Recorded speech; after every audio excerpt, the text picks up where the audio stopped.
The patient was nearing the end of his life.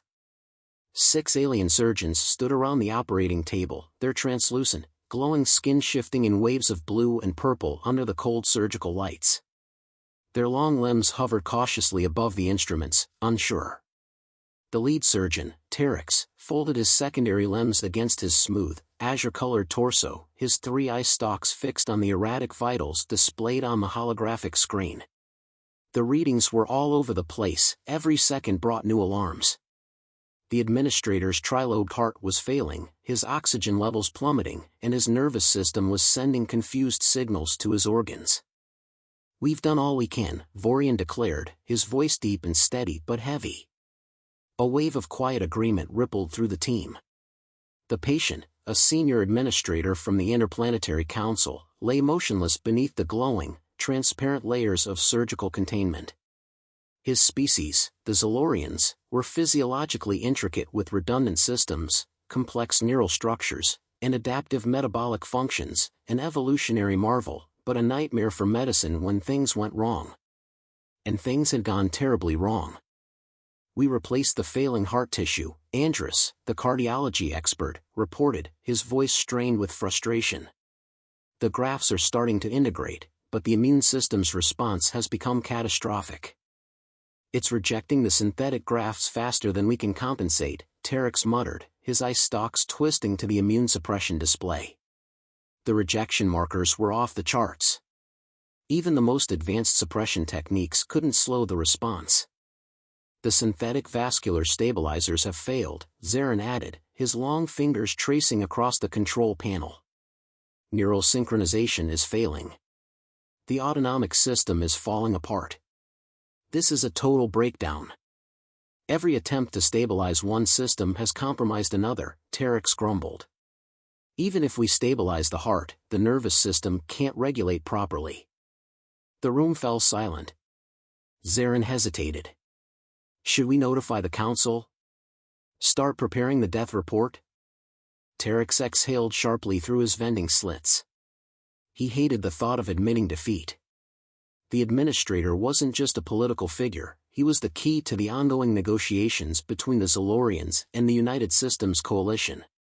His death would cause more than a tragedy, it could spark an interstellar crisis. But none of that mattered if the patient's body gave out. Then, from the door, came an unexpected voice. "Are you seriously giving up already?" All 6 surgeons turned in unison, their eye stalks swiveling. A human stood there, arms crossed, eyes sharp with a mix of irritation and amusement. Dr. Harrison Cole, his surgical scrubs still speckled with remnants from the procedure he'd just finished in the next ward, stood ready to intervene. His dark hair was slightly messy, and there was an unmistakable impatience in his manner as he surveyed the room. "You've done everything you can," Harrison said, stepping inside. "But that doesn't mean everything's been done." Terex straightened, his tendrils stiffening. "Human, this is a classified surgical suite. Your presence is unauthorized." Yeah, Harrison said, waving a hand. "Look, are you going to let him die because of rules, or are you going to let me try something?" Andrus sputtered, "You can't just let him speak." Vorian cut in, his voice sharp. "This is a complex failure. The patient's body is rejecting every intervention. His heart is failing. His nervous system is destabilizing. What could you possibly offer that we haven't already tried?" Harrison stepped closer to the holographic screen, his piercing blue eyes scanning the administrator's deteriorating vitals. He didn't answer right away. Instead, he studied the data, piecing the situation together. Alien anatomy was always tricky, but Harrison had learned one thing during his years of interstellar medicine: every species thinks they're special, but biology follows the same basic principles. "You're thinking like engineers," Harrison said at last, his voice firm. "You see the body as a machine. When one part breaks, you replace it. But bodies don't work like that. Not his. Not human bodies."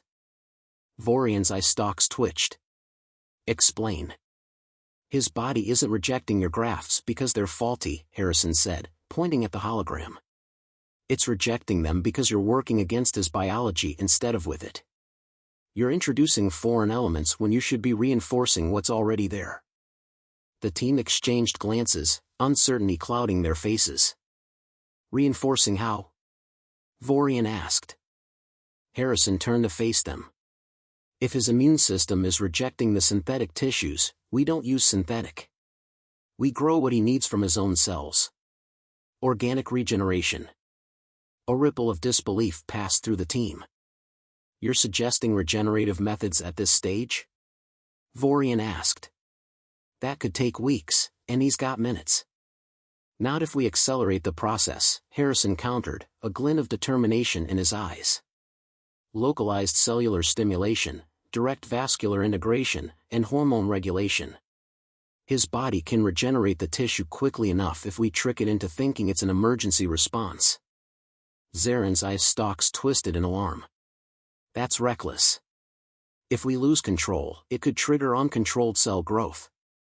Only if you do it wrong, Harrison said with confidence. Lucky for him, I don't do things wrong.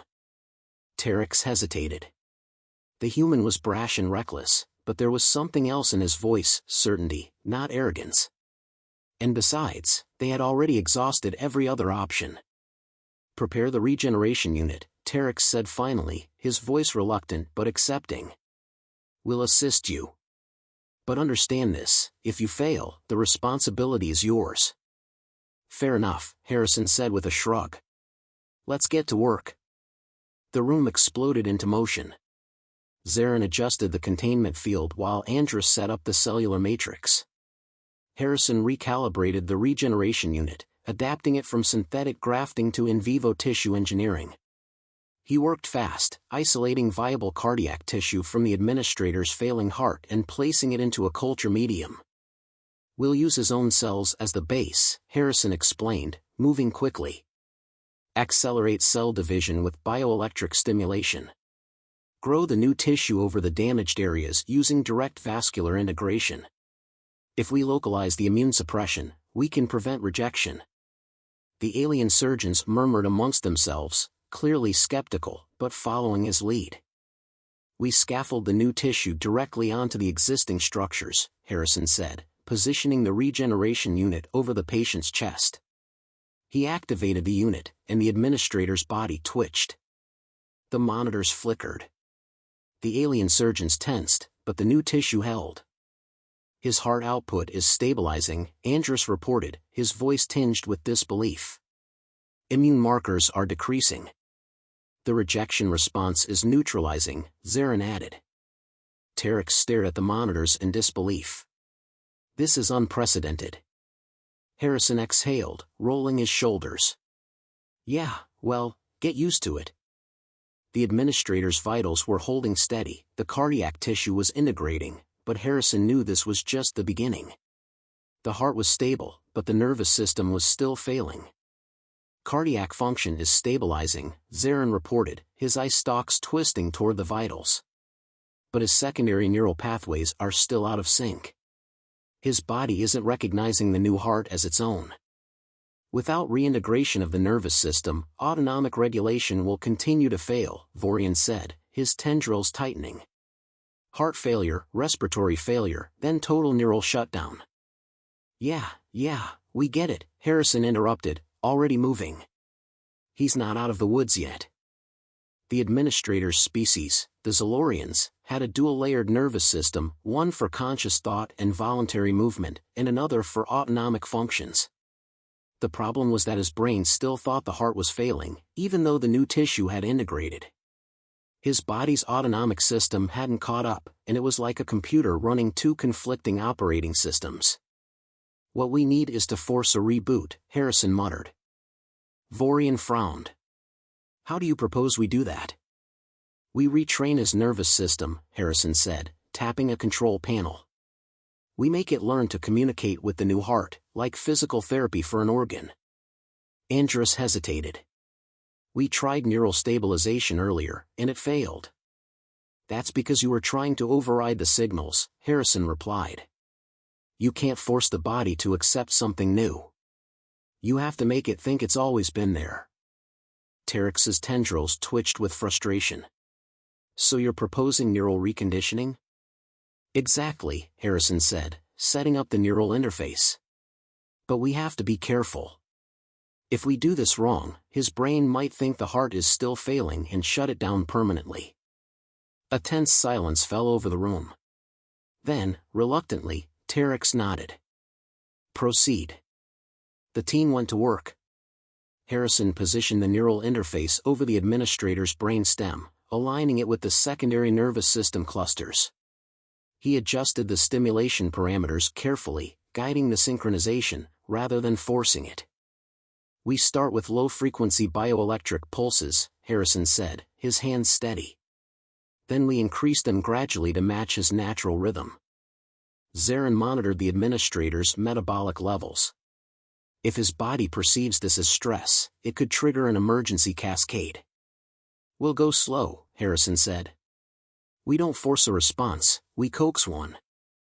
He activated the interface, sending controlled pulses of electrical stimulation into the administrator's secondary nervous system, mimicking the signals that should have been synchronizing with his heart. The monitors spiked erratically. The alien surgeons tensed. Hold, Harrison said, adjusting the output. We're almost there. The administrator's body twitched. His neural activity increased. He's responding, Zarin reported. But it's still unstable. Come on, Harrison muttered, fine-tuning the frequency. He adjusted the pulse pattern microscopically to better match the administrator's natural rhythm. If he forced it too quickly, the nervous system would reject it. But if he matched it precisely, the vitals evened out. The autonomic signals stabilized. Zarin said, disbelief creeping into his voice, this is impossible. No, Harrison grinned. It's just human medicine.